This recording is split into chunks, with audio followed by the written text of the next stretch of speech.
take it. The title of today's presentation is Project Pegasus and the Advent of Time Travel. As many of you know, I've been waging a truth campaign now for almost 10 years, informing the people of the United States and the world that the United States crossed the threshold into practical time travel through multiple forms of time travel technology by 1970.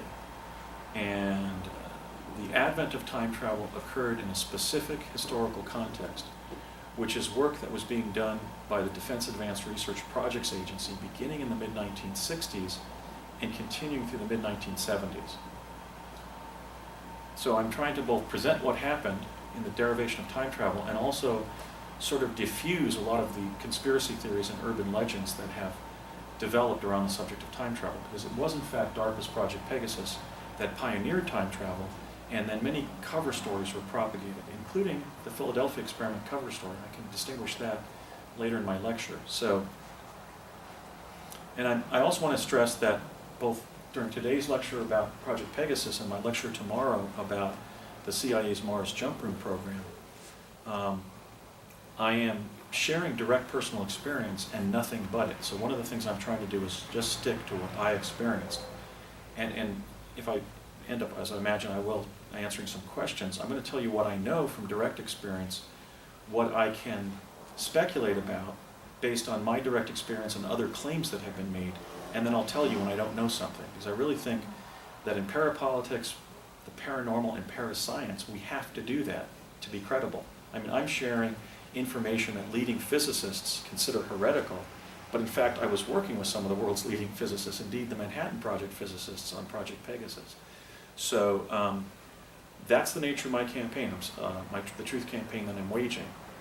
I'm sticking with what I know, I'm distinguishing what I think may be the case or not the case, and then I'm simply saying when I don't know something, because I think we have to adhere to that standard of informational integrity in the information wars that are going on around subjects like time travel. Is there a human presence on Mars? Is Mars inhabited? And so forth. So, Hesper, if I could have the next slide. As I mentioned, tomorrow's presentation is going to be on the Mars project and U.S. time travel history.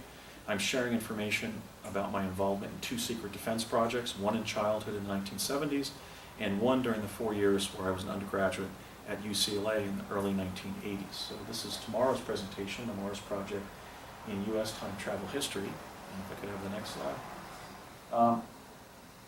I initially sort of jumped into the U.S. time-space program in, we believe it was winter of 1968. What happened is my father, who was a special projects engineer for the Ralph M. Parsons Company, one of the world's leading process engineering companies and one of the United States leading defense contractors, told me that we were going to go out and get in the Volkswagen, and he yelled to my mom as we were leaving the house. He said, "Hon, I'm taking Andy to the hardware store," which from our home in Morris Plains, New Jersey, north central New Jersey, meant our only hardware store in Morris County, which was up in Florham Park. Instead, he drove me up to the Curtiss-Wright Aeronautical Company facility in Wood Ridge, New Jersey. And that was a facility that had built many of our Allied airplanes during World War II. It was a sprawling blacktop with multiple numbered buildings. So I said, "Dad, you're not taking me to the hardware store?" He said, "No, we're going to be going up here to Curtiss-Wright, and I'm going to be taking you somewhere else." And so we went through the parking lot and a security kiosk, and he was cleared. Now, my dad had been a private first class as a combat medic and ambulance driver in France and Germany during the war. But he was a major, a U.S. Army major in what was called the Second Reserve. When we were growing up, the U.S. military had a sort of a fifth column of ordinary citizens, doctors, lawyers, high school principals, engineers, architects, clergy, scientists, public officials, who were expected to step up and become our frontline political and military leadership if the number one security threat that the U.S. government was worried about happened, which, believe it or not, during the Cold War, was a land invasion of the continental United States by the Soviet Army delivered by the Soviet Navy, both of which were at least as large as our own forces. So my dad held the rank of major in the 2nd Reserve. So one time, for example, when he took me to Camp Kilmer in New Brunswick, New Jersey, I witnessed the guard look at his credentials and step back and salute him and say, "Thank you, Major, you may proceed." And I said, "Dad, you were a private in the war. What's this all about?" And he showed me his credentials, which featured his picture and the name of somebody named something like Henry Przybski. And I said, "Who is Henry Przybski?" And he said he was a friend of mine in Summit Hill. My dad had been born and grew up in a small Polish immigrant coal mining town in eastern Pennsylvania called Summit Hill, Pennsylvania. And I said, "Well, why do you have this credential with another name on it?" And he explained his sort of membership or role in the 2nd Reserve.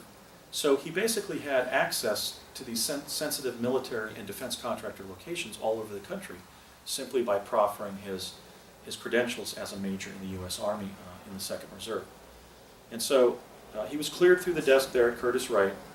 We went up to Building 68, and it was about the size of maybe a high school chemistry classroom, chem lab, San Luis Obispo High School.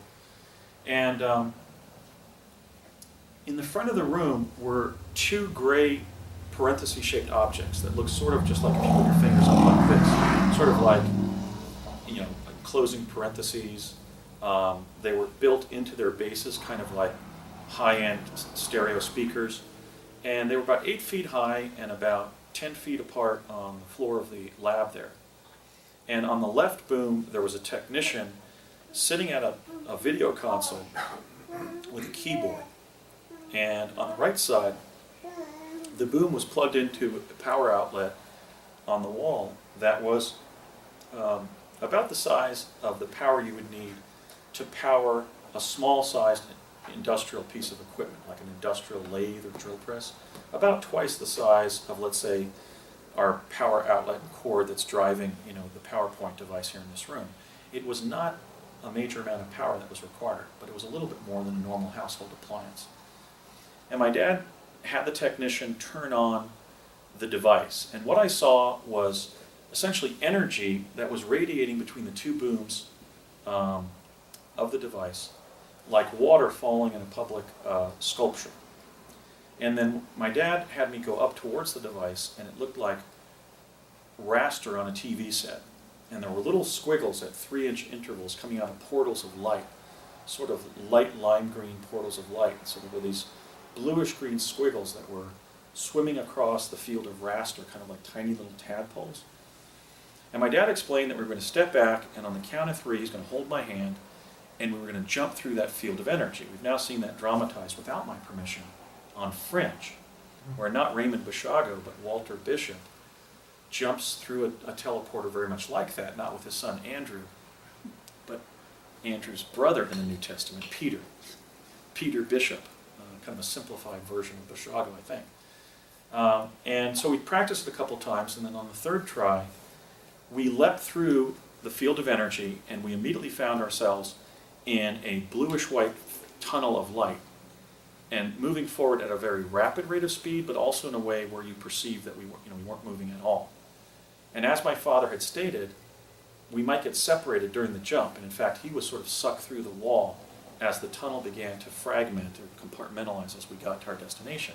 And as my dad had described, we would find ourselves on a hillside somewhere else in the United States, and that hillside ended up being the state capitol complex in Santa Fe, New Mexico. So if any of you have been there, there's a hodgepodge of buildings of different eras of construction, and there are sort of different locations and altitudes, elevations there in that greater state capitol complex. And I did what my dad told me not to do, which is I started looking for him as he was looking for me, and it took us about an hour to find each other. Now, from there, my dad got a federal vehicle from a state office there in the Santa Fe State Capitol grounds. I know, in addition to myself, I know many people have had very strange experiences in New Mexico because it's essentially one big military reservation. I mean, you can go to an ice cream parlor north of Santa Fe, and the people working there won't come out for 15 minutes, and it may very well actually be a civilian structure of some kind or business of some kind hiding an access point to a deep underground military base. The whole state of New Mexico is warned with deep underground military bases, and the state functionaries are sort of de facto agents of the U.S. government. And so my dad got a federal car from state workers there. That was kind of odd. And we drove up to the Los Alamos National Labs. We went through the front gate, made a right, and made a left, and I verified that in those years that indeed was the office of Dr. Harold Agnew, one of the Manhattan Project physicists. At that time, he was the director of W Division, which was the weapons division for the labs. The hidden history of U.S. time travel is that teleportation was weaponized during World War II, and it and other time travel technologies have remained essentially secret, compartmentalized devices held by the U.S. Department of Defense. So Agnew was then the man who had, or the scientist who had ambit over the nuclear weapons program. And he said, he came in and greeted my father, and my father handed him a prospectus. And I later learned from my dad that that prospectus, he'd actually taken the paperclip off it back at Curtiss-Wright, because paperclips are magnetic metal, so he threw that away on the table there at Curtiss-Wright. So he hands Dr. Agnew this sheaf of paper and multiple pages, and Agnew starts reading through it. And without looking up, he says to my father, how was your trip out here? And my dad said, fine, Harold, and fast. And he looked up and said to my dad, oh, did you take the teleporter? And my dad said, yep, and so did my number 3 son, Andrew. And then Harold looked up at me and smiled. As you can see, I was an exceptionally cute lad. And said, how old? And my father and I said 6. Now, I was born on September 18th of 1961. And so if we were there at Harold M. Agnew's office at the Los Alamos National Labs, often called LANL for short, then that meeting with Dr. Agnew, which followed my dad and I teleporting there, had to take place sometime between September of 1967 and September of 1968. When I've looked back and tried to get the fix on it, it seems to have been like into winter of 1968. That would have been the winter of my first grade year. This is my kindergarten picture.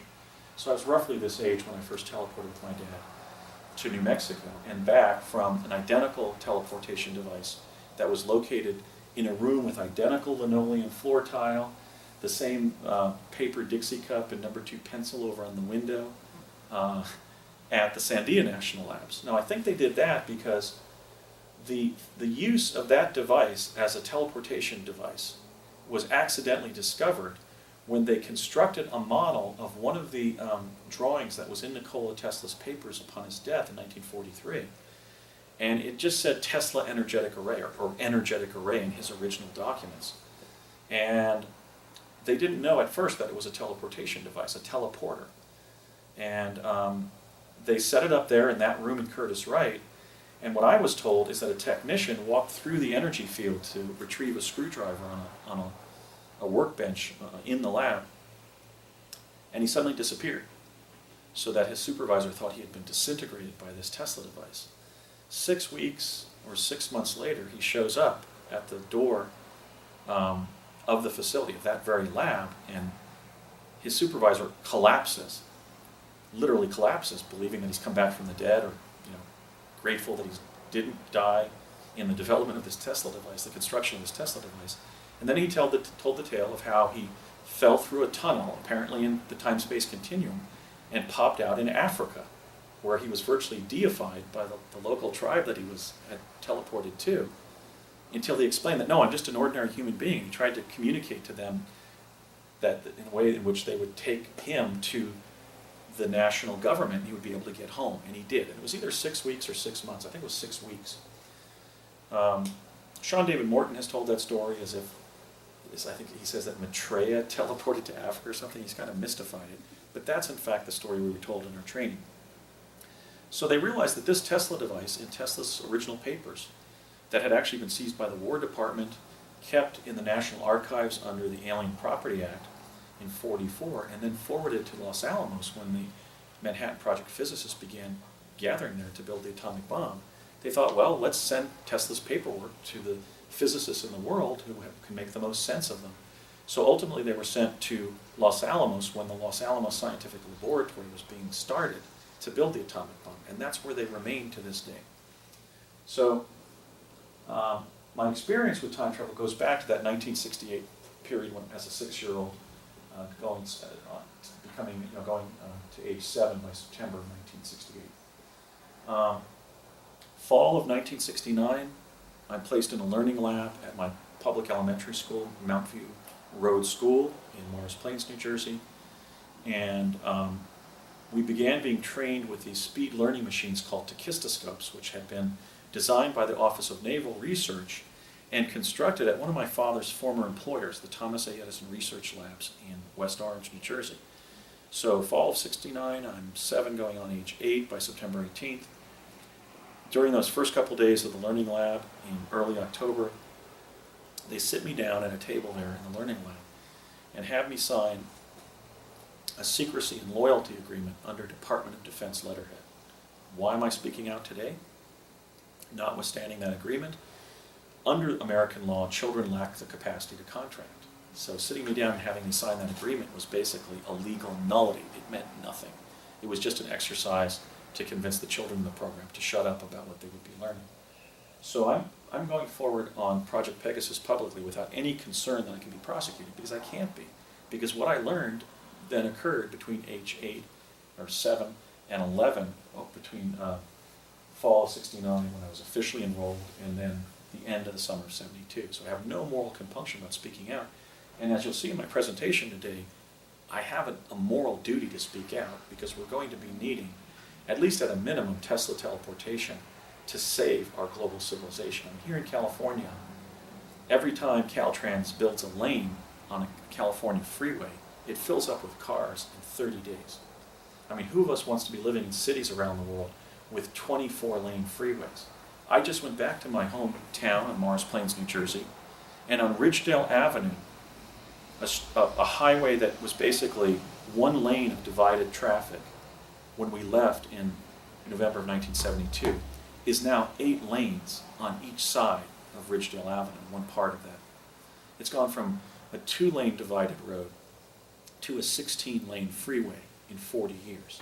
So we're already at the limits to growth in terms of transportation. And so in addition to wanting to sort of right the moral score or personal score by talking out publicly, I'm speaking out under what I believe is a moral duty to advocate for the adoption of teleportation, which is one of my principal goals that I'll have, or have already, but that I'll implement if I'm elected President of the United States, which I will be pursuing in 2016. So I think that, we're running out of options, and we're really going to have to take our technical infrastructure, our urban infrastructure, up to a new high level of sophistication, or we're going to have collapses in our major cities just by people being stuck in traffic. I mean, you can't go to work or school or the hospital or the grocery store. You can't take your kids to school if everything is stopped on your major traffic arterials. I mean, that's what's occurring now all over the United States. And that's one of the reasons I recently took a trip to, I had some film shoots, some TV shoots, but I made it my business to investigate Pennsylvania as I knew it, New Jersey as I knew it, San Luis Obispo as I knew it as a graduate student in planning here in the early 90s. It's happening all over the country. The country's basically shutting down time-wise because we've reached the limits of growth in transportation. So we're going to be needing to be implementing Tesla teleportation to correct that, even if it's a matter of just taking all of the trucks off our freeways and our 16-wheelers, if not teleporting human beings. We're going to have to be shipping our goods via teleportation, or we're going to have a major economic, social collapse in this country. So I once asked my dad, I found out when I was being trained on Project Pegasus, and then years later by Courtney Hunt of the CIA, that I was one of 140 gifted and talented American school children who were enrolled in Project Pegasus.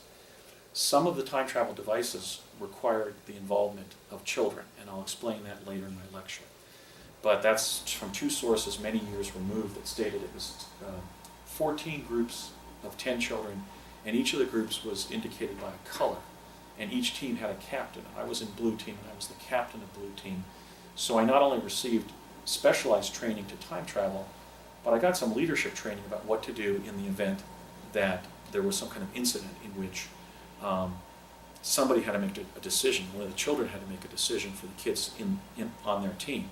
And I'll describe an event like that happened in a teleportation mishap that we were involved in, where I actually pulled rank and as captain of blue team and got the kids home. Years after I was in Pegasus, almost 20 years later, shortly before my father's death in 1990, we had been talking about the program off and on from roughly 1986 to his death in January of 90. Maybe 3 major heart-to-hearts and then some offhanded discussion. And I said, Dad, was I the first child to teleport? Because you took me to that, you took me on that trip when I was really quite small, I remember. And he said, no, you were probably about the 20th or 25th. And I said, why? And he said, well, the first group were 3 Navy enlisted guys, and they jumped through. They were adult volunteers from the Navy, and they jumped through, and they asphyxiated and died because the tunnel was too long, and they ran out of oxygen. So the first was a mishap, not unlike the Philadelphia experiment story of men being fused in the deck, but it really wasn't that dramatic. They simply suffocated because they ran out of oxygen because my dad and his colleagues had set up a tunnel that was too long. They hadn't learned how to fine-tune the device yet. And then I said, well, okay, Navy enlisted, what about after that? And he said, well, the second group we used, you have to understand how we were sort of compromised during those years. What we were doing was, we were concerned that if we used American children, that some of our most sensitive secrets would ultimately get out, and we would be compromised as a country. And we were trying to, as you remember, we were trying to stay one step ahead of the Russians, because they were working in similar areas. So what we decided to do was kind of a moral compromise. We negotiated with the right-wing authoritarian governments in Latin America to take their street urchins, literally their orphans, off the streets of Mexico City and Maracaibo, Venezuela, and Santiago, Chile, and Buenos Aires, Argentina, and other Latin American countries. And we made this deal with their government that we would sort of soak up their population of orphans and street urchins who had literally nothing, who were literally begging on the streets, homeless, without parents, without regular food, regular shelter, education, health care, and so forth. And we would take them and use them in our defense technical projects. And if they survived, or survived after being injured, we would then adopt them into American households and give them everything that they would not get as orphans on the streets of Latin American cities. So clearly that was an abuse of human rights, but it was one where the US government tried to qualify it to itself ethically by then saying, well, if the kids survive, then they'll get everything that our kids have. And many of them did. And I said, well, did the kids die or were they injured? And he said, no, every one of them was adopted into an American household, by ultimately being exposed to what I was then exposed to when my dad took me on my first teleportation to meet with Dr. Agnew. So that's the hidden history of the involvement of children in teleportation. The first time travel heroes were Latin American orphans, maybe a few years older than myself, maybe born in the 1950s, late 1950s, 1960. And I always mention that not only because it was a serious moral compromise, because it's the truth of what the US government was doing at that time, and it's something that those Latin American adults, roughly my age, have bragging rights to. So I think someday I'm going to be lecturing maybe in the Southwest, maybe Santa Fe, and find that somebody come up and say, I was one of those kids. But anyway, that was the moral compromise the US government made, and so the first child teleportees were Latin American orphans, literally homeless kids. And so my dad said, so you, and I said, well, who was the next? And he said, you were. Remember I took you up to Curtis Wright and we jumped and met with Dr. Agnew at the labs? And I said, oh, so that means I was the first American kid to teleport. He said, yes. So that was sort of the beginning of the involvement of kids in teleportation. At one point in we were living in the town of White Rock in New Mexico, and my dad's supervisor at several previous defense contractor companies, and literally the man who with his wife introduced my parents in a blind date, and they ended up walking hand in hand up the Primrose Path and got married 6 months later, Raymond Kubik, who was literally the matchmaker of my parents and my dad's supervisor, refused to teleport from Pasadena, California to New Mexico to meet with my dad. And we had a discussion how he was concerned about what the medical side effects were and so forth. And I said, well, Dad, why did you agree to do it, and why did you bring me along? You brought your son into these new dangerous and experimental activities. And my dad's position was, it was kind of twofold. It was, if human civilization is going to advance, people have to be willing to do dangerous things, to expand the envelope of human functioning in the universe, as it was. And they had to be willing to take their children with them because the children were going to be living in that future. And he said, I remember this vividly, he said, you have to remember that taking your kids with you on dangerous trips is part of the common heritage of humankind. Imagine a simple fishing village that has to swim off an island to find better fishing grounds or hunting grounds, or is escaping a volcano or something. Human beings have always put their children, even their small children, on their shoulders and gone somewhere for the betterment of the tribe. And he goes, I see no reason, son, why we shouldn't do that in modern times. There's going to be greater challenges ahead than just trying to find happier hunting grounds or escape a forest fire or a volcanic eruption or something. You kids are going to be functioning in time-space, and therefore it's my obligation to take you there. It's the ethical thing to do. And I think my father was right. In any case, I was the first American child to teleport in 1967-68. And in those ensuing 3 years, beginning with fall of 1969, I took part in 8 different forms of time travel, several of which were new and dangerous and experimental, as I mentioned.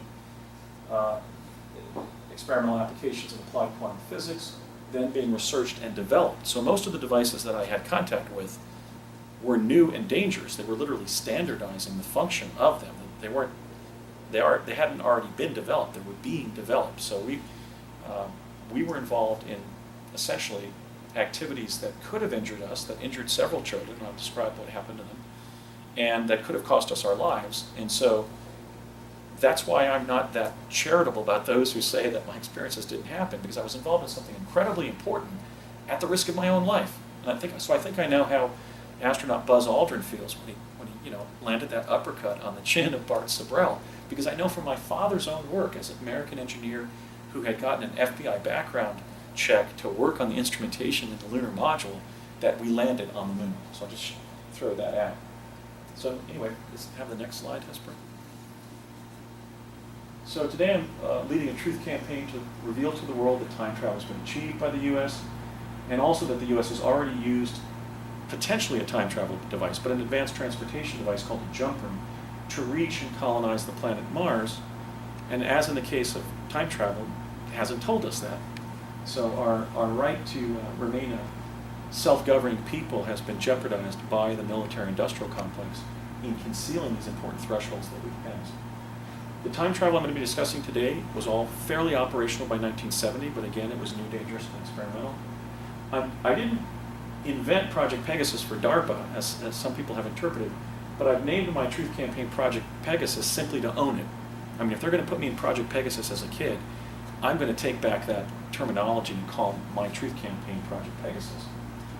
And my overriding goal is to advantage humanity with the life advantaging benefits of teleportation and the other major process that they developed during these years, chronovision, in the 21st century and beyond. Now, I have other purposes. Regarding the past, I'm trying to fill in the true picture, the true history of the second half of the 20th century. The bottom line is this, and everybody on the planet deserves to know it, that the very Manhattan Project physicists who gave us the atomic bomb, a weapon of mass destruction, I think a very negative thing for that reason, also gave us a very beneficial set of technologies, and those are teleportation, Tesla teleportation, and other time travel devices and methodologies. In the present, as we'll see, one of the major things they did with their intelligence findings from time travel is brief future presidents of their destinies, beginning roughly with Jimmy Carter. So as a constitutionally sworn officer, having been constitutionally sworn when I took the oath of attorney in Clark County, Washington on November 15th of 1996, I believe that I'm under a professional duty and a legal one, a constitutional one, to tell the American people the truth, and that is that their selection of their presidents has been influenced by the advent of time travel technology. That's certainly an historical and social development, a political development, if you will, that the framers of the U.S. Constitution could not anticipate would have happened 200 years later, or 250 years later. I'm also speaking on behalf of the future because, as I said, I think that teleportation is going to be needed literally to not just to thrive in the 21st century, but to survive. It's going to be necessary to be implemented to achieve planetary sustainability. And regarding the cosmos in general, Mars is the planet that every 2 years comes closest to Earth. We've been there. We're developing a colony there. So it's just unconscionable that Mars has been reached by human chrononauts from the United States, but that humanity has not been told. I mean, that literally presents the first test of our cosmic citizenship as a species, is how do we relate? How do we interact favorably? How do we promote positive policies regarding the humanoid beings that exist on the planet Mars? And just look at the whole heuristic dimension of that. Even today, school children are growing up being told that we're the only inhabited planet in our solar system, but in fact our neighboring planet has been inhabited for eons just as ours has been. So I'm also speaking out for the cosmos and our role in it. So in the first part of my lecture, we're going to look at some of the people who were involved. I think this will sort of recast how time travel actually emerged, because it's people who are the catalysts for developments in society. So we're going to look at who some of those are. In the second part of my lecture, we're going to look at each of the technologies. What I can't show you visually, I will describe. In part 3, I'm going to answer the questions. It's often asked, I think that's to the credit of the people of the world. They're often asking me, why were children involved? And so I'll give the answers for that. I know what they are. On part 4, I'm going to describe some of the intelligence findings that were made using time travel, so I can reveal to you what the US government knew about the future by 1970. Now, I don't speak of time travel in this context. I speak of quantum access, because time travel implies physical relocation in the time-space continuum. But the project was just as interested in doing everything from remote viewing to chronovision to create either mental or holographic pictures of non-local events. So when we talk about time travel, we're really talking about, or gathering intelligence via time travel, we're really talking about quantum access, using advanced applications in quantum physics to either send people to a past or future event, or create a hologram or other rendering of what's going on at a distance in the time-space continuum. I think when I show this section of what the US government knew by 1970 about the future, typically the scales fall from the attendees' eyes, because they go, oh, that's why Watergate seems so intentional. I mean, like Nixon was set up. Or yeah, that may explain why Condoleezza Rice urged Mayor Willie Brown of San Francisco not to fly on September 11th, etc. So they knew a lot.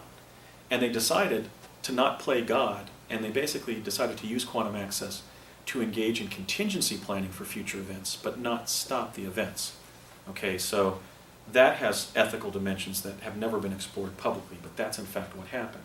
They've been arriving at intelligence findings about future events, sometimes intervening and giving specific individuals pre-knowledge of their role in future events, but not really actively working to change the future. And one of the reasons is that if you do that based on your initial findings, it's questionable at what you're actually looking at, for example, in the chronovisor, and you're basically vitiating the quality of your forward intelligence if you're acting in the present to try to divert it.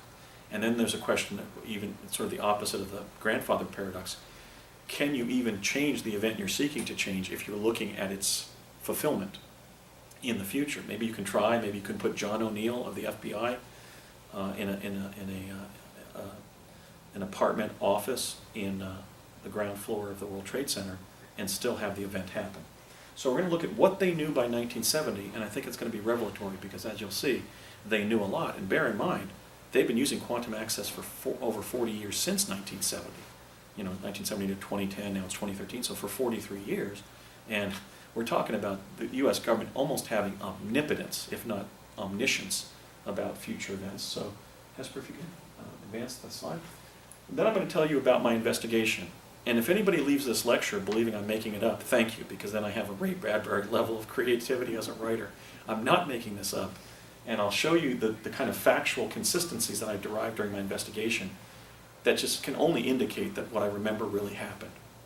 And I actually did have some meetings with people from the government where they confirmed that Project Pegasus existed, that involved time travel technology, and that I was in it. And they wanted me to shut up about it.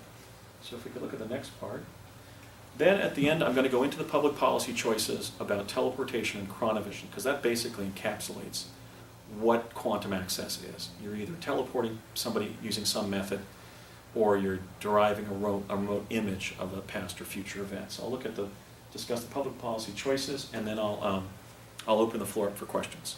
So if anybody at one point would like to take a break, just indicate that, and that's when we'll take our first break. So part one, the people. Is it not advancing? Okay, so I mentioned Project Pegasus was carried out under the aegis of DARPA, the Defense Advanced Research Projects Agency. When I was enrolled, it was ARPA. So that fact doesn't present a threat to the credibility of my story. I was at a lecture at an Army base in Morristown, New Jersey, where the word ARPA was drawn on the board by the military officer who was briefing us. He was briefing 4 of us, including myself. So off and on over the years, DARPA has either been the Defense Advanced Research Projects Agency or simply the Advanced Research Projects Agency, or ARPA. This is the sort of elite specialized military technology agency that brought us Star Wars and told us about it because they were trying to intimidate the former Soviet Union, that they were occupying the higher ground. And we've learned that the internet was derived by Dr. Jacques Vallée and others at UCLA as ARPANET in 1969, when in fact DARPA, or ARPA at that time, was enrolling American schoolchildren in a time travel program. ARPANET is beginning that year at UCLA. They didn't tell us that they had derived time travel technology because, look, teleportation gives the government to put personnel exactly where they want them, not just on the face of the earth, but on the face of the earth at any particular time. That is to say, that the different time travel technologies do. Teleportation is somewhat limited because you can't teleport somebody to the time before the development of the device, or they're going to be stranded in time. As I used to think about it, I might be lost in time. This was at a time when I was watching Lost in Space on, after school on television, and I was terrified that they were going to lose me in time. And then also, obviously, Chronovision gave them an incredibly valuable intelligence gathering tool that the Soviet Union didn't have and other countries didn't have. So if we could advance it to the next slide. The principal defense contractor involved in Project Pegasus was my father's employer, the Ralph M. Parsons Company in New York City, which then in 1972 moved to Los Angeles, and then a few years later moved to its current location in a 6-acre corporate campus on West Walnut Street in Pasadena, California. Parsons is one of the world's 2 largest process engineering firms, along with Bechtel Company. Stephen Bechtel employed as his lieutenants during World War II Ralph M. Parsons and another person we'll be seeing shortly, which was John Alexander McCone. Like his mentor, Bechtel, Ralph M. Parsons went on and developed basically the competing engineering company for Bechtel around the world. And John Alexander McCone became the director of the Central Intelligence Agency ultimately, after going into a career in intelligence. So even in that kind of triad of individuals in American history, the very development of time travel was done under the Parsons Company, and it was developed during a period when Bechtel's other lieutenant, McCone, had just left the DCI position. So you have kind of that cross-fertilization of engineering, quantum engineering, or time travel, and intelligence work. These guys were all friends. In fact, I remember sitting in Ralph M. Parsons' office when he was still in New York, so that had to be before 1972. And he looked over at me and he said, "So, time traveling, are you, Andy?" "Good, son." It's like, he was a rather august, he was like a typical corporate executive type. And the guys in the project, including my dad, were on a first-name basis with Ralph. Now, Parsons is a remarkable company. One of the things they did is build an entire city in Saudi Arabia called Yanbu. It's a completely artificial city with all of the attributes of a port city of 100,000 inhabitants that they built from scratch out on the coastline of Saudi Arabia. So it's literally a remarkable company in that sense. One of the things I found on Parsons' website in the biography of the founder of their company, before I started speaking out publicly, was an affirmation of a description of the fact that in 1972, shortly before dying in 1974, Ralph M. Parsons bought the world's largest private yacht from the Arab billionaire Adnan Khashoggi and rechristened it Pegasus II, even though there's no evidence that Ralph M. Parsons had owned anything called Pegasus or Pegasus I. Even his childhood wagon was not called Pegasus. So right there, hiding in plain sight on the website of arguably the first or second largest process engineering company in the world, and a leading defense contractor, a company that gave the United States government, literally constructed for the United States government, the MX missile system, where they're going to be putting nuclear warheads on this big train system around the country to hide them from being knocked out by the Soviet missiles, was an admission that Ralph M. became apparently fairly wealthy by 1972 and buys the world's largest private yacht, and for some strange reason calls it Pegasus 2. I was on the christening of that boat in Long Beach, as Pegasus 2 in Long Beach Harbor in 1972, and everybody was agile into sort of a big champagne party, and Ralph was being slapped on the back. But I think it makes sense that he would have that kind of private largesse by that point, not just because he had a huge engineering company, but because he'd given the United States government time travel over the last 3 years, and he must have been richly rewarded, just independent of his wealth from having one of the world's largest engineering companies. Now, Project Pegasus at the time that I joined it in 1969 was not primarily a time travel project. It was an intelligence program for the CIA. So by 1970, when the 8 methodologies that I'm going to describe today had been derived, Project Pegasus existed primarily to perform remote sensing in time of past and future events to aid the US government in contingency planning for future events. I even read a mimeographed DARPA paper that was entitled Remote Sensing in Time. Okay, so Project Pegasus was debriefing the teleportees and other forms of time travelers, including myself, having gone to the past and future using different methodologies and different technologies. And so we were being interviewed to derive, when we were going forward in time, like in the Montauk chair, information with which the US government could create reports that were promulgated by the CIA and then sent around the project and other areas of the government to people with a need to know status, to know certain events. Of the people I know who had that status when I was on the project, they included John Alexander McCone, former Director of Central Intelligence, Dr. Harold Agnew, who by 1970 became the director of the entire Los Alamos National Labs, and my father, who I later pieced together and actually got information from basically a CIA agent who I connected to through a college professor friend of mine, was in the CIA database and had the status of essentially being the point man between the Parsons Company and the CIA on one of the technologies, which was Tesla teleportation. So my dad was fairly highly placed.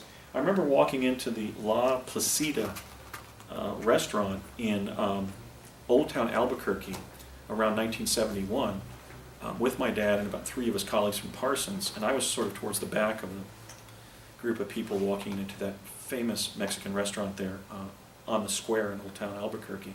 And one of my dad's colleagues said, "La Placita, Andrew, you know what La Placita means?" And my dad turned around and actually shut him up. My dad was a polite man. He was a devout Catholic, he was a humble man. He was the middle child of 11 impoverished children of a Polish coal mining family who had been born on the kitchen table in Summit Hill, Pennsylvania on May 3rd of 1923. He used to describe eating toast and apple butter for his meal out of 2 of the 3 meals of the day during the Depression. And he didn't pull rank on people very easily. But when this guy said, it's basically CIA, as we're walking into like the most famous Mexican restaurant in all of New Mexico, he actually pull ranked and looked back and scowled and told the man to shut up. So that I think shows the fact that my dad was deeply immersed with the CIA when we were on Project Pegasus. When I went through the same connections through my friend to the guy who had been a lieutenant commander with O&I who had ties at CIA, what came back to me when I asked about my father's status with CIA, the answer was typically Strangelovian from the CIA. They said, "We cannot reveal information to the family members of living or deceased CIA personnel." So I asked them, was my dad a spook with you guys? And they say, "No, we can't answer your question because you're a living family member of a deceased CIA personnel." So he was CIA, as were many of the other people. They had reporting requirements when they were working on defense technical projects. They were sending reports to the Navy, to the Air Force, and to the CIA, because the CIA monitors our weapons development, and naturally, and from other agencies and so forth, and defense contractors. And so, in addition to time travel being captured by the military during World War II, it is also, it's true to say that it has also been captured by the Central Intelligence Agency, which I don't think has a very high reputation for proper conduct around the world. You know, assassinating foreign leaders, advising the military to invade sovereign countries, and you know, throwing elections and so forth, and also undermining the civil liberties of Americans and foreign nationals.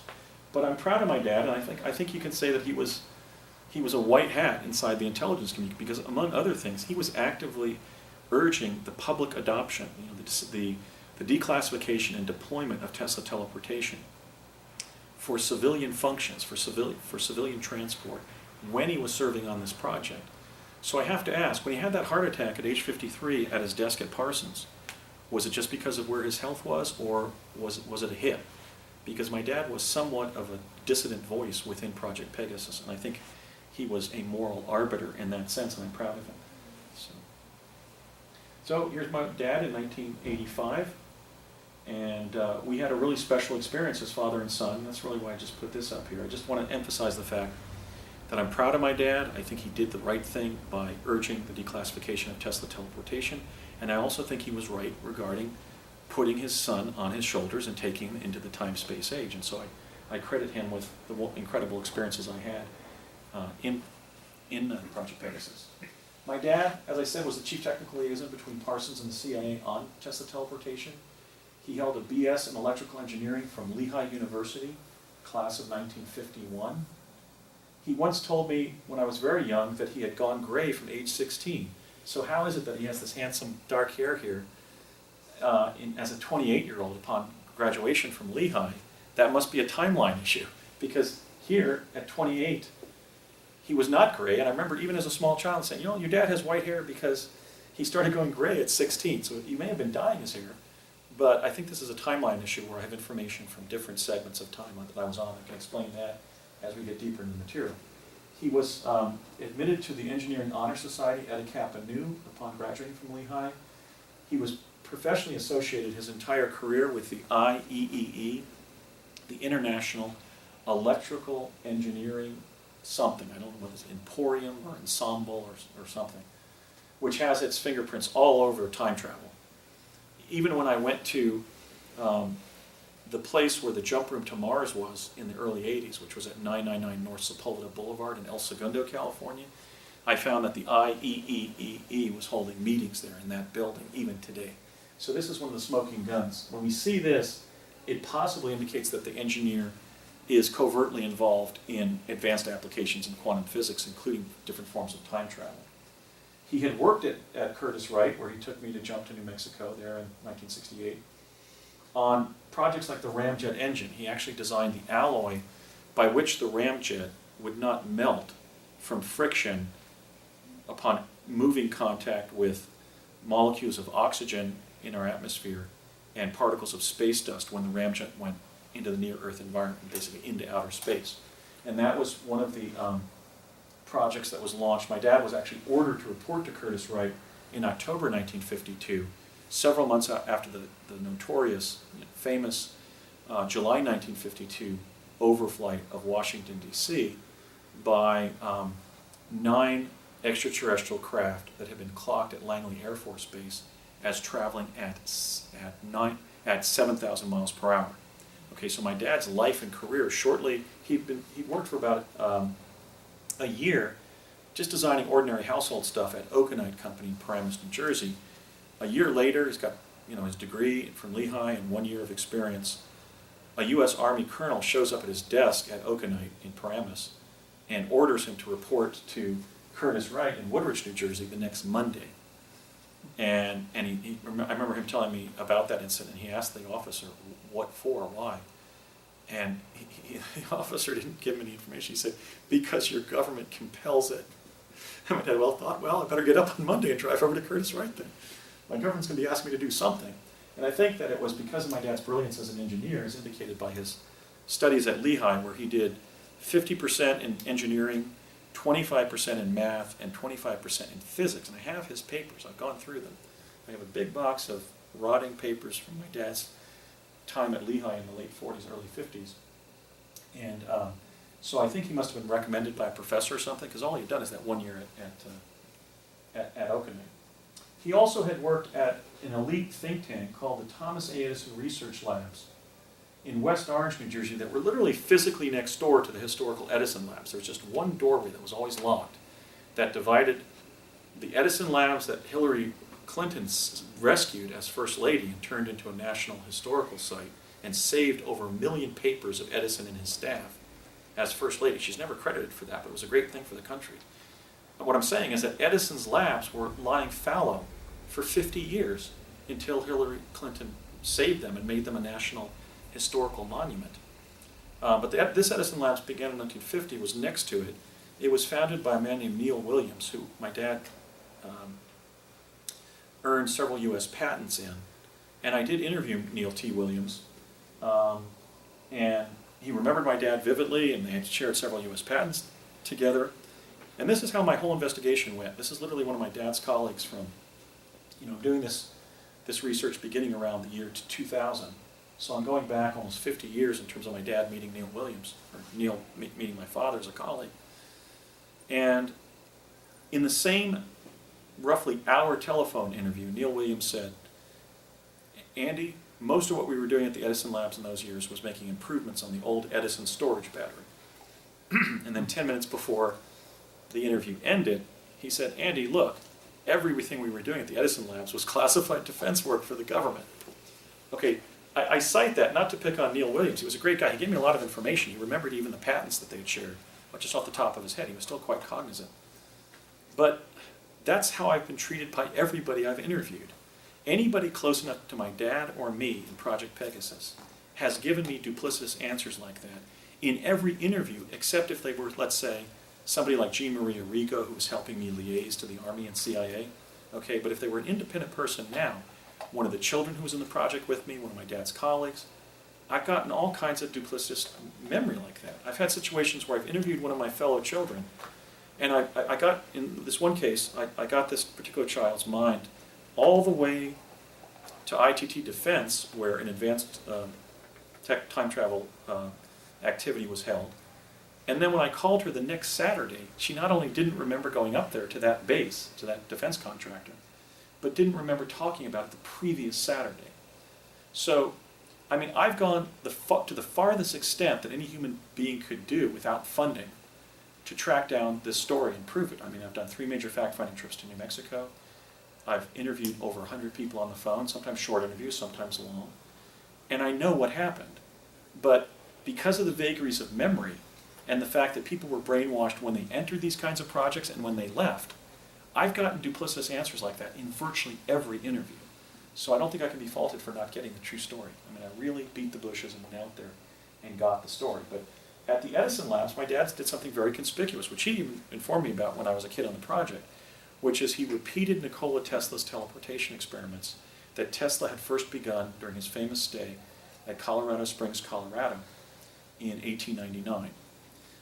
After the first time I did Coast to Coast AM with George Norrie in November 2009, I received an email from a man who actually showed me with attachments that he had grown up in Montclair, New Jersey, and he described how in 1956 on the streets of Montclair he found a 1958 penny. And so I said, well, that was probably one of the pennies that my dad talked about dropping through a magnetized cylinder, repeating one of Tesla's experiments. We were actually playing bumper pool at our home in Morris Plains, getting into the 1972 summer there before we moved to Southern California. And my dad and Ray Kubik were like filling in the blanks for me when the other players were leaving the pool table, my siblings and their friends. My dad and basically his lifelong or career-long supervising engineer and friend who had introduced him to his wife and so forth, they started filling in all these technical blanks for me, and my dad started talking about how at the Edison Labs he was magnetizing cylinders like Tesla had and doing things like dropping pennies through them, dropping chalk, billiard chalks and so forth, kind of like the one that we were using for cues playing bumper pool. And here I have somebody who found one of those pennies on the streets of Montclair. So presumably sometime after 1958, and during those 8 years, certainly after 1956, my dad dropped a penny through one of those Tesla cylinders, and this young person, found it on the streets of his hometown of Montclair. And I said, well, that wouldn't be possible. If it was some kind of improper strike, we'd know about it from people who collect coins and so forth. But it was just a 1958 penny. But it was in his hands 2 years before it should have been. So presumably that was one from my dad's experiments at the Edison Labs. So that also qualified him as an American engineer who would be brought up as a technical consultant on Tesla teleportation, because he had recapitulated Tesla's experiments during his stay at the Edison Labs. I mentioned how Project Pegasus was ultimately an intelligence gathering project for the CIA, and that they were developing forward intelligence reports.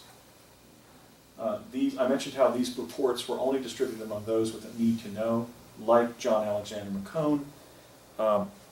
I remember him being called Alec on the project. I ran into him in several project locations. He was the DCI, for example, when President John F. Kennedy was assassinated on Dallas on November 22nd of 1963. He was such a devout Catholic that his maid wrote me, after I mentioned him in several radio interviews, and said John was actually having Mass at the house. He was actually like renting a priest to come in and give Mass every day at his residence. So that my dad and McCone and others were sort of aligned with the Catholic, as distinguished from the Mormon faction within the CIA. The CIA was hiring Catholics and Mormons because they were known as a result of the sort of the rigor of their religious practice to be people who were predisposed not to talk about what they were experiencing. In other words, they were kind of maintaining an honor code. In their worldview, they were participating in the defense of the country that had defended Christianity, and they weren't going to basically violate what they had agreed to do and talk. So Mormons and Catholics were heavily sought, frequently hired by CIA. Here we have another very devout Catholic in the class of people who would have been reading, if not writing, the intelligence reports. I think it's kind of interesting that John McCone is shown there with a pencil in his hand. Definitely an intelligence report writer and reader. And I mentioned the connection to Parsons and Bechtel, and I'll talk a little bit more about John McCone when I talk about the prior knowledge of the internet. I know from three sources, very fundamental or central people on the project, that Project Pegasus, quote unquote, owed its greatest debt of gratitude to Nikola Tesla. So one of the things I'm distinguishing in my lecture is, look, we are highly intelligent, highly creative beings. Our uniquely gifted human race developed time travel for ourselves. We did use some reverse engineering from downed extraterrestrial craft. We were given some technology by the ET groups that we were in liaison with during these years, but there's no question that time travel is the accomplishment of our species in this planetary context. It wasn't all reverse engineered from aliens. Now the three individuals who essentially wanted me to know and remember that the work of Nikola Tesla was fundamental to the development of time travel were my father, Raymond Basiago, Dr. Robert Beckwith, who had recently left GE and was on the project. He went on to found Beckwith Engineering in Key Largo, Florida. And before his death in 2009, at age 89, Bob Beckwith was interviewed twice by myself, once by the writer Alexandra Chica Bruce, who's written a book about time travel, about the Philadelphia experiment, and also once by the great independent journalist Ken Thomas of Steam Shovel Press in Missouri. And all three of us have corroborated each other's account that in those interviews, Dr. Robert Beckwith, Bob Beckwith, confirmed that the U.S. government had achieved vortal teleportation, and it was even aboard the stealth bombers and ships, Navy ships, on the oceans of the world. So Beckwith was claiming not only that levitated teleportation, as he called Tesla vortal teleportation, had been developed, but that it had already been implemented in moving our planes and our ships around the skies of this planet or on the oceans of this world virtually instantaneously. And he described how he was in a meeting with the captain of a U.S. naval vessel that was at anchor in Tampa Bay in Florida.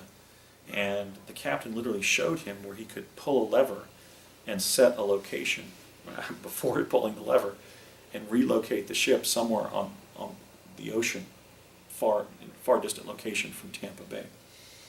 He also told me how, and Alexandra and Kent, how the reason that the Stealth was so expensive after, let's say, an F-14 or F-15 Phantom conventional craft would cost about $150 million, it jumped to $1 billion, which is almost a whole order of magnitude, because of the specialized materiel that had to be developed to enable the stealth bombers to teleport, literally turn on a device that would create a vortal tunnel around their forward direction of motion and have them suddenly appear in the sky somewhere. In fact, Beckwith told me that the stealth bombers that bombed Kosovo under the Clinton administration were guys who lived with their families near Edwards Air Force Base. They got up, had breakfast, entered the stealth, went up in the sky, turned on their teleportation equipment, vortal tunneled to above Kosovo, turned off their teleportation device, hit their targets in Kosovo, did a circle east across Europe, turned on their teleportation device, and had lunch with their families near Edwards. Okay, so teleportation has been operationalized. After being weaponized in the abstract, it has now been operationalized as a weapon. And that's another reason I'm speaking out. I believe that teleportation should be a transportation modality to help the public thrive, not a weapon of war. So the Tesla connection is critical to the derivation of time travel. Was he an alien? I don't think he looks like an extraterrestrial. He looks like a servo creation to me, or just, a guy with a mustache. I mean, he's one of us, right? Homo sapiens sapiens. Okay, next slide, please. This is another important figure in the development of time travel. This is Father Pellegrino Ernetti of the Order of St. Benedict. All of the children that I was with in Morris Plains, New Jersey, all 10 of us, were going to Sunday school at the local Benedictine parish. The Benedictines, of course, are the famous Black Friars. Some of you conspiracy aficionados will remember the controversy involving the Vatican Bank, involving the hanging at Blackfriars Bridge in London, and the involvement of the Benedictines in that Vatican Bank scandal. Well, if some of them are developing time travel devices for the U.S., or at least passing their findings along, at some point they have to be paid, right? And the Vatican is, like the Queen of England, owns 25% of the land, the real estate of the world. And so, I'm getting off track, but in any case, Father Ernetti was doing some research with another Benedictine priest, a priest by the name of Agostino Gemelli, the priest for whom the second largest, I'm going to defer to you, isn't that the second largest hospital in Rome, I think? The Gemelli Hospital, where Pope John Paul II was convalescing before his death? Yes, correct. And that's a Vatican hospital, and it's the second hospital, it's the largest hospital in all of Rome, was named for his research partner, Agostino, also called Pier Maria Gemelli. I believe that would be probably his clerical name, being named for Peter and Mary, and not the sort of commoner's name of Agostino. So these two Vatican priests were doing research at the Catholic University of Milan in northern Italy in the 1940s. They were studying the harmonic patterns in Gregorian chants because they wanted to know why Gregorian chants have specialized properties, like the ability to heal people physically, to center people spiritually, to cause people to go into trance states, and so forth. And they were making a little improvement or a little change in a small microphone. And suddenly something that his partner Gemelli's, I still don't have a picture of Father Gemelli, but something that Father Gemelli's father had said to him in childhood came through the microphone. He heard his father's voice calling him in Italian. I don't know what it is. It's my little zucchini. Is zucchini the Italian word? Zucchini, yes. Yeah, so that's the Italian name for that vegetable. But that was his name for his little, zucchini of a little sprite, his young son. And so they're standing there, and then Ernetti said to Gemelli, "What was that?" He says, "It was my father. He was calling me his little zucchini." And so they realized they had developed essentially a window to the past. They had found a way to capture the residual sound signal of a past event. One apparently adhering some way to Father Gemelli, his aura or whatever, or in his mind, triggering maybe a memory or something like that. And they ultimately partnered with the world's leading physicist of that era, the great Enrico Fermi, who did research in Italy, then also at the University of Chicago during the war. And they developed, by 1952, a flat screen, basically something like in the nature of a television screen, in which a past event was being shown. Ernetti rather used it to prove and to derive and show the world a missing stanza, historically missing stanza from a Roman play. And he also insisted until his death in 1994, as a very respected Catholic prelate, that they had also captured images of the crucifixion of Jesus of Nazareth.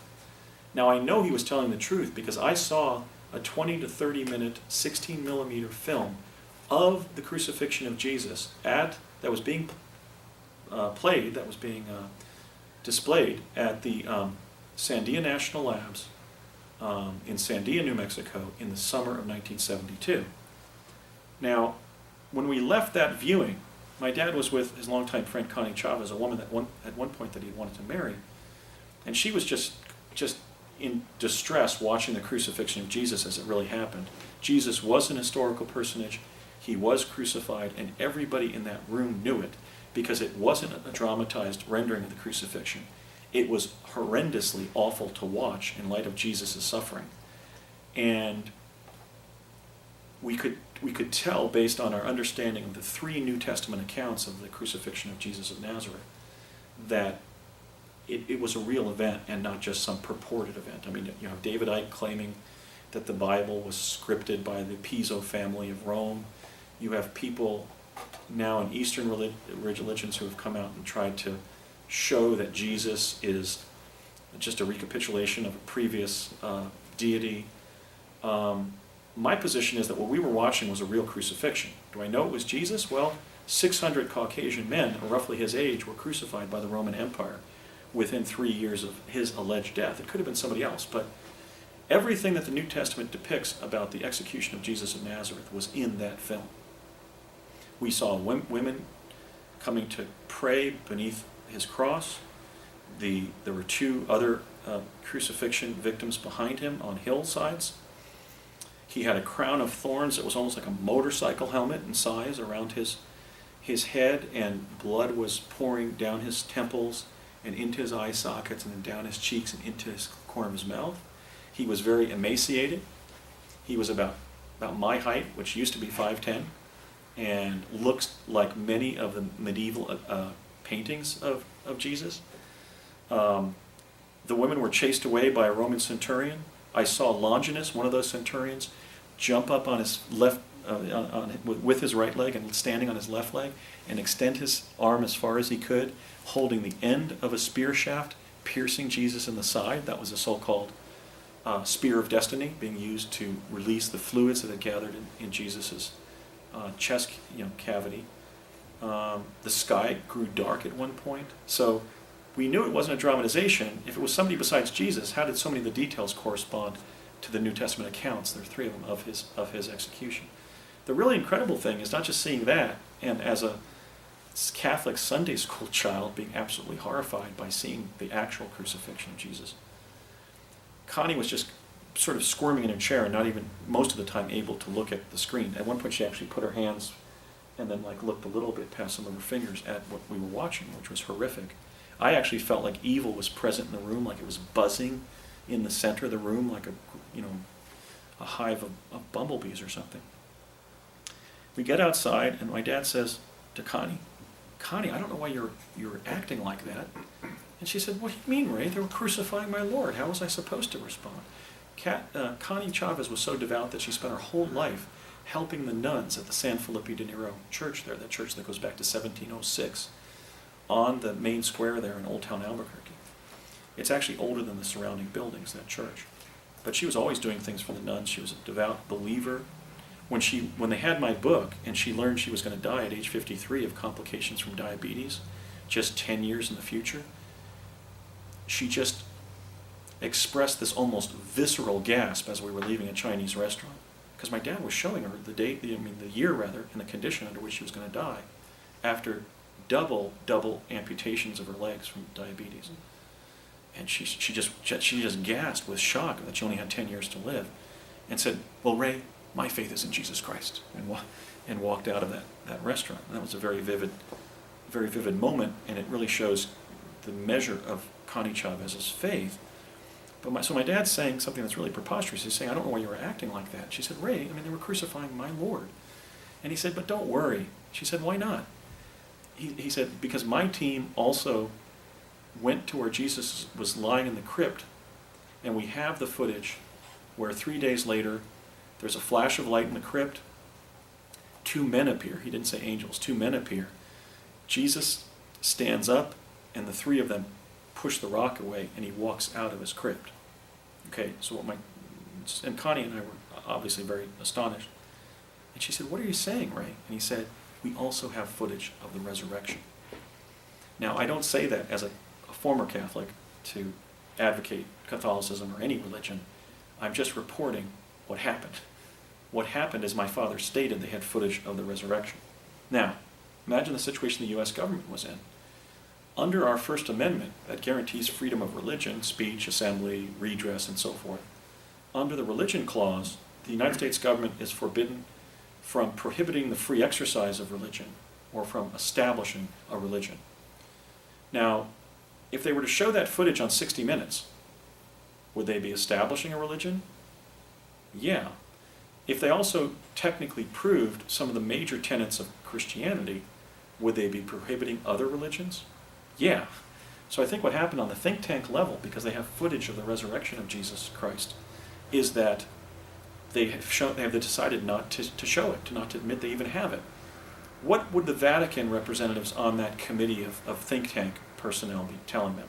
I think the Vatican priests probably would have concluded, we don't want people to accept their faith based on going to the movies, right, to seeing a documentary film, but rather to let people find Jesus authentically. I think representatives of some of the other religions that might have been brought into that think tank process, I'm assuming it happened because they had very sensitive evidence of something very profound. They must have spun it out to the Brookings Institution or whatever. I think the others might have said, well, that doesn't mean that Buddhism, my religion, isn't valid, what have you.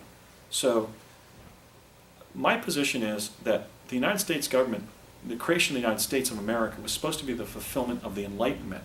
And so my position is they should show that footage, because if in fact it is the footage of Jesus being crucified and in the first footage, and then of Jesus resurrecting in the second, then it happened, and because it happened, it should be released as a fact of nature, so to speak. In other words, I don't see how we can turn our back on the Enlightenment and have positive evidence of a supernatural event and not show it, right? I mean, that's the most cutting-edge science you can collect, right, or perform.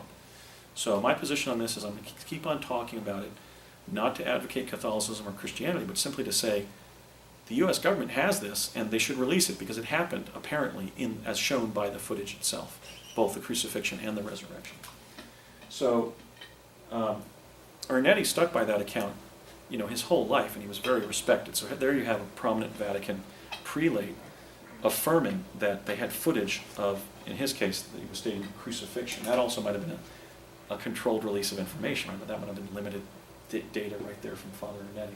But he is a major figure because what they then did when they accidentally discovered chronovision, they joined with Fermi and they spun it out first into two-dimensional chronovision like television, and then when I was brought in the project, Bell Labs had already modeled chronovision as third-dimensional holograms, basically moving fields of light. But then when I was serving on the project, the chronovision evolved into fourth-dimensional chronovision, where when we would stand on the stage and the hologram would be brought down around us, we would literally go there physically and be stuck in that past event until we were basically rescued via a portal. So chronovision went from being basically TV screen-like in 1952 to literally being a time travel technology by 1972, when the Vatican lent it to the United States government. When my dad sat me down in high school and told me that I was going to the Naval Academy, which I ultimately rejected as an option. He explained that the Vatican will task different world governments to complete certain technical projects for it, and the one that we were on resulted partly from the Vatican developers of chronovision passing the chronovision technology onto the United States so it could be developed more rapidly.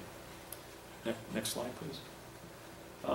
I mentioned Agnew and that first trip meeting him. He would ultimately go on to be director in 1970 and served throughout almost the entire 70s as the director of the Los Alamos National Labs, openly or publicly and secretly as the federal science administrator of Project Pegasus. Agnew had been present at all three critical stages of the Manhattan Project. He was one of the graduate students at Chicago who was manipulating the graphite rods to prevent CP1, the atomic pile, from blowing up after going critical there in the squash courts at the University of Chicago. He was in Los Alamos and Alamogordo when the atomic bomb was designed, manufactured, and then tested at Trinity site. And he calibrated the blast of the Hiroshima bombing when riding in a chase plane called the Great Artiste that was following the Enola Gay, which was the name of the plane where pilot Paul Tillett dropped the bomb on Hiroshima. So Agnew was one of the quintessential Manhattan or fundamental Manhattan Project physicists, as I was describing here, and we were in multiple meals with Harold, lunches, dinners. I remember every time I'd pass him in a hallway at one of the atomic labs, he'd always poke me in the belly button. I remember at one lunch at a chicken country restaurant in White Rock, New Mexico, that after one of my brothers teleported with us, but was somewhat mentally reacted to the process of teleporting and was really not that cognizant of who he was or where we were. I remember Harold saying, now that we've tried it with two brothers, we can test for genetic effects. Okay, so these people were working with human subjects before the human subject protocols of 1975-76. So they knew what they were doing, and yet ultimately I think they made the right decision because we're still here. We haven't been invaded by a Soviet army jumping through vortal tunnels in time-space. Next slide, please. I mentioned Fermi.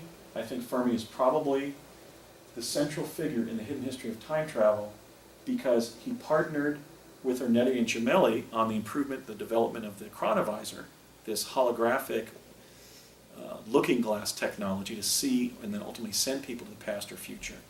And he was the mentor of Harold Agnew, the federal science director, and sort of the overseer of the teleportation stuff centered in New Mexico when we were on Project Pegasus. So Fermi apparently has this covert connection to both the derivation of teleportation and chronovision.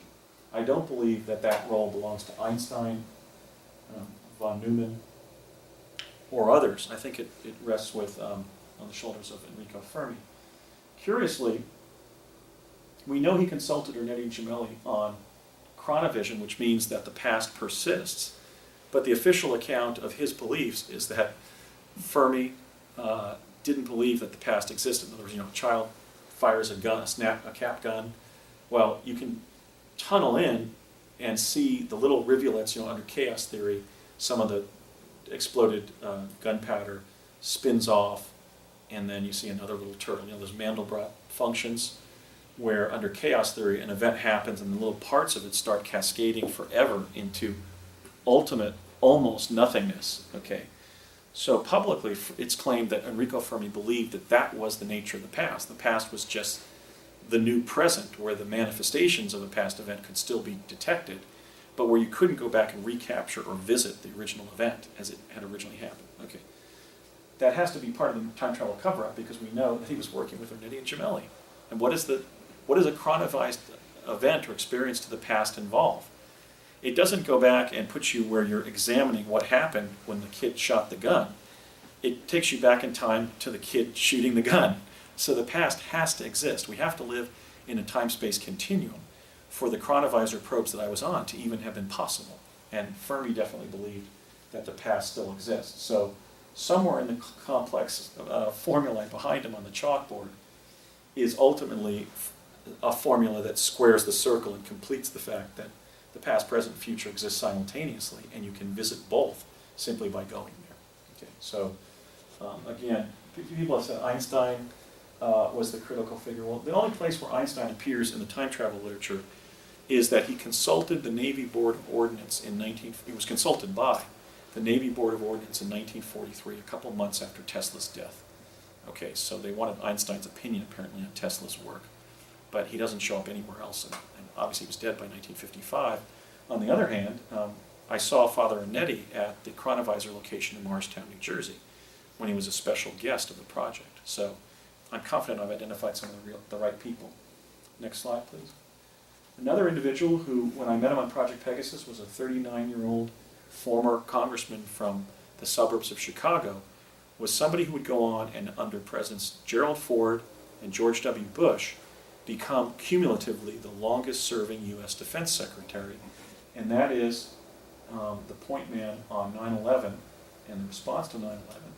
In fact, the individual who did a press conference on September 10th of 2001 and reported that $2.3 trillion of Pentagon funding was missing, and that a Navy investigative crew that was working right where that explosion occurred in the Pentagon was investigating the loss of that $2.3 trillion of Defense Department Pentagon funding, was the point man, the so-called defense attaché, operating between the project people like my father in New Mexico mostly, and the Department of Defense for Project Pegasus. I had numerous contacts with Donald Rumsfeld when he was defense attaché to the project. I was drinking a grape Nehi, for example, when he was having his martini. He was a drinker then. And he said to my father one time, "As long as I have my martini, I'm fine." So my dad had ordered his Jack Daniels. But we were in a bar, and later Secretary Rumsfeld was explaining to my father, he literally said, quote unquote, what we plan to do with the kids is in high school, we're going to admit them to the Naval Academy as first-year plebes, when they graduate from high school, and we'll use that as a pretext for involving them in future project activities. So there in 1970, 71, 72, they were already planning for what our destiny was going to be in the fall of 1979, and Rumsfeld was aware of what the major plan was. So I would run into him socially. I was hanging out with my dad when he was going into bars. I don't see that being that exceptional. If you and your son are 2,005 miles away from home, is it really that exceptional to bring your dad bring your son rather into like a bar in a restaurant and get a drink while your son's being served a soda? I mean, I don't think that's. Some people have claimed that that's a threat to the validity of my story. Going into a bar with my own father, I don't really see that as being something that was forbidden in the early 70s. But so I run into Rumsfeld particularly at. I remember there was a reception at the Hilton Hotel in Albuquerque, and he's the first person I've ever seen in public get down and do a one-arm push-up, a la Jack Palance at the Oscar ceremony. But one of the important crossing of paths with Rumsfeld was in spring of 1971. We teleported to New Mexico, and then we were driven by a set of private automobiles over to the community center in Cerrillos, New Mexico, and he gave about a 20-minute, what he called a meet and greet, where he thanked us for our service in the project, told us that our parents were proud of us and our government was grateful, but that everything in the project had to remain secret. And I remember during that lecture he stated that, quote unquote, the significance of teleportation is primarily military. It will allow us to put our troops, to allow the U.S. Army to put its troops precisely where they're needed on the battlefield. Here again, the theme of sequestering time travel technology, weaponizing it, and keeping it sequestered within the inner sanctum of the military-industrial complex. I would even say, except for Parsons' involvement, basically the military complex. He described how they found in their studies of World War II that during the war, most of our combat fatalities and casualties were in the middle areas between the front lines and the rear areas. People in the rear areas were far enough from the front lines not to be shot even with shelling, and were never shot from behind because they were in the rear areas. People on the front line who knew they could be shot at even by a sniper, not a combatant immediately in front of them, knew that they were in danger and often were keeping proper cover from being shot. And also, the Nazi army wasn't shelling our frontline soldiers, it was sniping at them. They were sending missiles, shells, beyond the front lines into the middle grounds where troops were coming up, so that front line would remain thin, and also taking out things like our own cannons in the rear areas that were shooting forward from a great distance, from positions where the cannon, the soldiers maintaining cannons and that type of thing could not be hit, or at least with bullets. So, but they found that the men moving up to the front lines in the middle areas were being shot from behind by friendly fire, were being sniped at successfully by the Nazi or Japanese, infantry, and were just dying through things like, falling into a mud, into a wet area in a marsh with 80 pounds on their back. Okay, so what they wanted to do was take that danger out of deploying troops by literally putting troops precisely on the front line. Okay, if Muslim extremists suddenly rallied in Jerusalem to seize control of the Dome of the Rock, 20,000 Marines from Camp Lejeune in North Carolina could teleport there and just show up right in front of them and prevent, some kind of religious cataclysm in Jerusalem, state of emergency. So they had militarized teleportation during World War II for that purpose, basically to put troops precisely at the critical location that they needed to be placed without being killed getting there. The problem with that is none of us have been teleporting for the last 40 years. I mean, think of what was going on in 1970. The example that I use is that Vice President Al Gore was going to Harvard College and attending Dr. Roger Revelle's not global warming, it would have been then called his greenhouse effect seminar. Okay, we didn't have climate change, we didn't have global warming. When I was teleporting and Rumsfeld was envisioning putting the kids in the project into Annapolis at the end of the decade in '79, but in 1970, when we were basically had operationalized teleportation and these other devices I'm going to be discussing, Gore is studying the greenhouse effect at Harvard, not knowing, even after becoming 8 years a congressman, 8 years a senator, and 8 years vice president of the United States, apparently not being let in on the teleportation secret. And that's significant in terms of climate change because 60% of greenhouse gases come from one area of society, and that is transportation. So I'm emphasizing the fact that if we could implement Tesla teleportation, we could solve 60% of the global warming problem, at least the human contribution to it.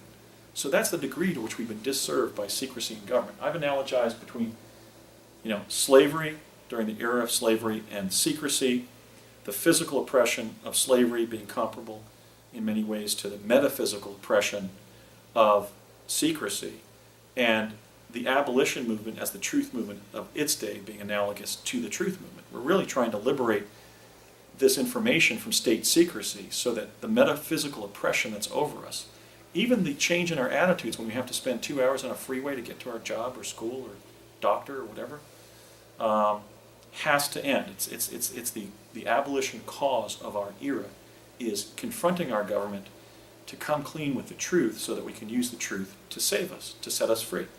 And that's what I'm trying to do. So anyway, Rumsfeld was on the project, and he was clearly devoted to the notion that teleportation should remain a military secret. Another person who was on the project when we were teleporting in mass in summer of '70 as a group of school children, we would be greeted by Jack Pruitt. I don't have a picture of Pruitt, I know Alexander Bruce does, but I haven't been able to retrieve a photo of Jack Pruitt.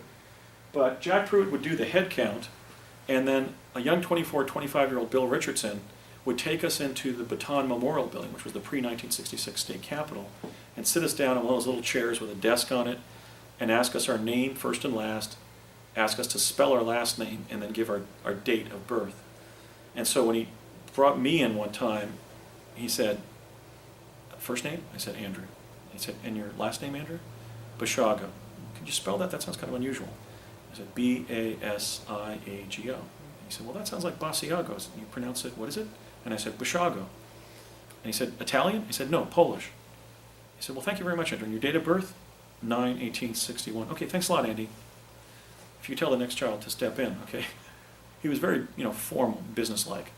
But on one of those questionings, a subsequent one, after he finished questioning me, I looked up at him and said, first name? And he kind of leaned forward and said, Bill. And I said, and your last name, Bill? And he said, Richardson. And could you spell that for me, Bill Richardson? And then I asked him his date of birth was sometime in 1945. So anyway, Richardson was basically one of the young staffers on the project. He had no leadership responsibility. It was just completing tasks for the project, like taking that head count when we would arrive via teleportation in the Santa Fe State Capitol grounds.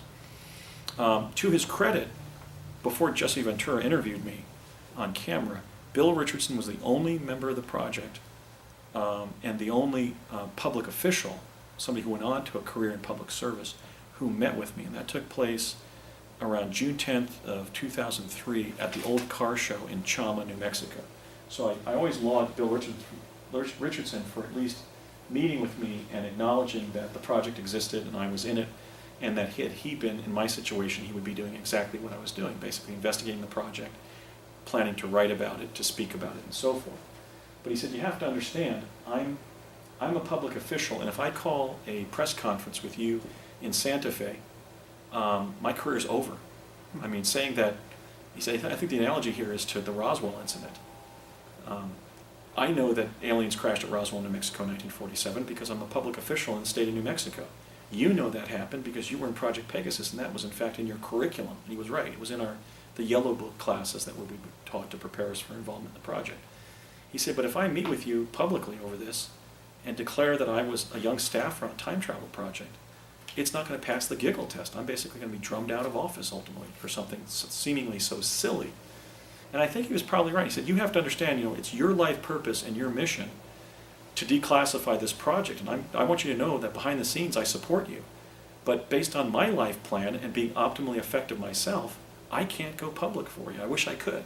And he apologized. And I think that was pretty big of Bill Richardson. I was really pretty impressed by what he had to say up at the Old Car Show in Chama. And we actually were directed there. I had been directed into a number of meetings with informants in the summer of 2003, or June of 2003. So Richardson goes on, and what does he become?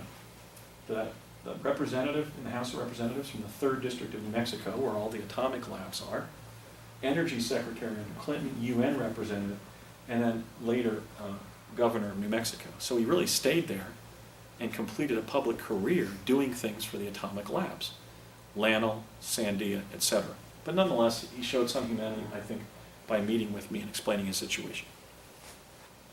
Another person who was critical on the project but who was denied his involvement, even avoiding me, now this sounds intrusive, but I did have permission to enter, even when I was sitting at his kitchen table in Los Alamos with his wife of 50 years. Sterling Colgate, who was called Stir during those days, I shouldn't know that, right? Refused to come home to his house and meet with me at his kitchen table. Now, Sterling Colgate, when I was on the project, was both alternatively the dean of physics, the physics department, the director, the chairman of the physics department, and the president of the New Mexico Institute of Science and Technology, or New Mexico Tech, in Socorro, New Mexico. He was as I'll explain later, he was the time scientist who sent me from a plasma confinement chamber in East Hanover, New Jersey, in 1972, to Gettysburg, Pennsylvania on November 19th of 1863 to try to see Lincoln give the Gettysburg Address. And he was also one of the heirs to the Colgate-Palmolive dynasty. And when I did my recent return to my hometown of Morris Plains and Morristown, New Jersey, and went over to East Hanover, I realized that Menem, the pharmaceutical company, changed its name from Colgate-Palmolive in 1972, right as we were leaving for California, and after Sterling Colgate had developed a form of physical time travel by 1972 called plasma confinement. Isn't that interesting that the company would change its name? So my dad explained that Colgate-Palmolive was literally secretly funding Project Pegasus on behalf of the defense technical community, because as we saw in Iran-Contra, if you can create an independent funding apparatus, you're not constitutionally obliged to have Congress have oversight authority over what you're doing. So Sterling Colgate is now ill. He may be dying, and after multiple attempts, I've been unable to interview him, but I'm absolutely certain that he was the developer of plasma confinement for reasons I'll describe later in my talk. Another person who's denied involvement in both working with me in the Montauk chair in Project Pegasus and being our Mars training officer 10 years later in the CIA's Mars Jump Ring program is the venerable Major Ed Ames of remote viewing fame. I'm not going to avoid the issue especially after Bernard Mendez and William Stillings, two of my fellow jumpers, have corroborated the fact that Dames was our instructor in summer of 1980 at College of the Siskiyous in Weed, California. I think he's been propagating what I call, and is the architect of the high-sci disinformation ploy, which always talks about all of the advances in remote viewing in the 1970s and 80s, but never talks about time travel. I mean, here I was working with him in time travel, and he's done, what, 40 appearances on Coast to Coast AM, talking about the kill shot from the sun, and missing person cases, and the whole remote viewing thing, but never acknowledged that he was involved in far deeper U.S. defense projects. He even gave conventional remote viewing the term technical remote viewing, but what's a technical remote viewer? A device. It's a chronovisor, right? If you're going to be augmenting the ability of the human mind to see things at a distance with some kind of hologram-based propagator of either the image itself or some focalizing of the mind's ability to see things at a distance in time space, in the past, in the future, in time, but also just spatially, just at a distance on the face of the earth, you're going to need chronovision, or you're going to have to augment. If it's technical remote viewing, it's going to involve the augmentation of psi. But Ed gave that term to conventional remote viewing, hence the propagation of a cover story that would always omit the use of time travel technologies to enhance human psychic performance. So I don't want to call him a liar, but let's just say he hasn't come forward. Okay, part two, the technologies themselves. Could we take a break? Yeah, would you like to take a break there? We're going into the technologies. Yeah. Yeah. Just take 5 maybe, or? Yeah. Yeah.